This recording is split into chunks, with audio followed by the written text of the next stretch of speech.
talked about was when you walk, you want to go in one track. What looks like one track because you always have this slight little overcross. And if you were to look in the mirror, you should not see your toes from this side.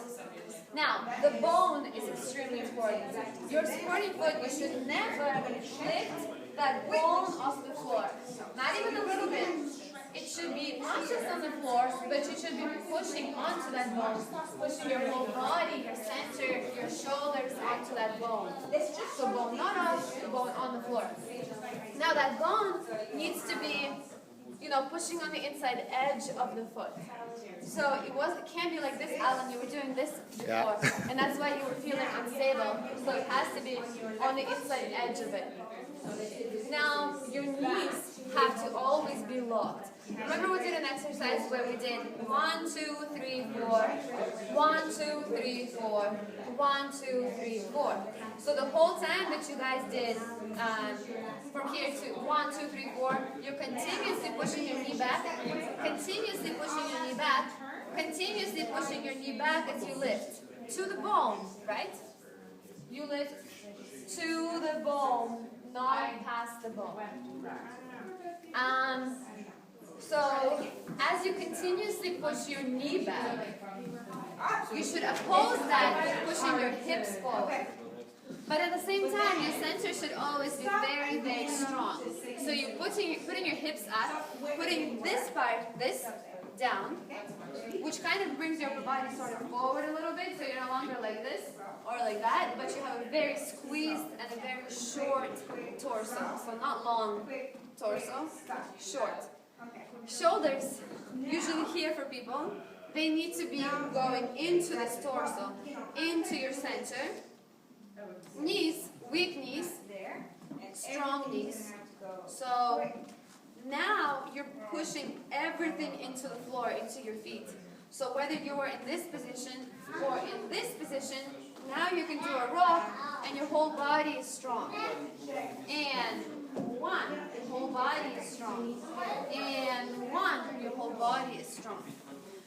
So that's as far as the walk. It's the same thing for a back walk. So 1, body strong. So didn't lose this, didn't lose your knees. And strong. And let's do it this way. And 1. And 2. And 1. And 2. Same forward. Now the next thing that we worked on was a forward lock step, and I explained to you that when you do a second cha, you're creating a new track. So with a third cha, you have to follow this track. So you end up doing this. And cha. And cha. And cha. So in very simple, basic terms, you basically do cha with a slight overcross. Second cha, you create a new track. Third cha, you follow the new track. So that's as basic as it gets. Cha, cha, cha, cha, cha, cha. But we covered much more than that.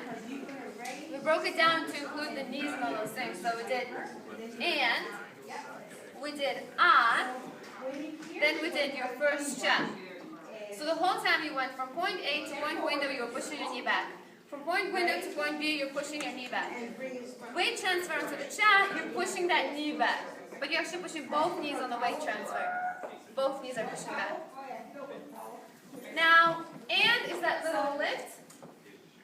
Cha. You're putting it in a new track. Then there's and. So it goes from here to that one track, the new track. Both knees very straight. And then you lower cha. So and, cha. And, cha. And cha. So you're going to break and here, cha, and cha, and cha. Now we did the same thing with the back walk. Back walk, it was and cha. Inside edge of the bone of the foot, not outside. Inside. Both knees extremely straight.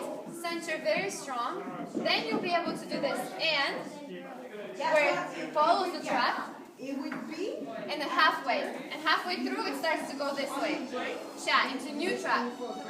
And you follow the new track, 2 super straight knees, and then lower cha. And sha, and sha, and sha. And I'll do it sideways. And sha, and sha, and sha, and sha, and sha, and sha. Yes? Okay, then we do chasse. So in chasse, I told you anything sideways needs to have a slightly bigger turnout on your feet. So not like this anymore, but like this. Just a little bit more. So to start this way, bring it in. I prefer 6 position, but not necessarily. It could be like this if you want to, but I think this is better because you can twist more. But this is right also. Now twist. Boom. And when you twist, notice my foot goes that way. But my hips go this way, but this foot goes this way. So careful not to do this. Hips go there, this foot goes there. So, sha, sha, heel into ankle, sha. And heel into ankle, so check your window position. Window position means knee super straight, this knee bent, highest possible heel, and heel pushing into ankle. Sha, and sha, and sha, and the other way, and sha, and sha, and sha. And sha, and sha, sha, and sha, and sha. Forward break. Two, articulate your heel. Inside edge of the bone of the ball of the foot. Both knees straight on 2. And watch what happens to the knees. And beside each other. 3. Again. So and 2. And 3.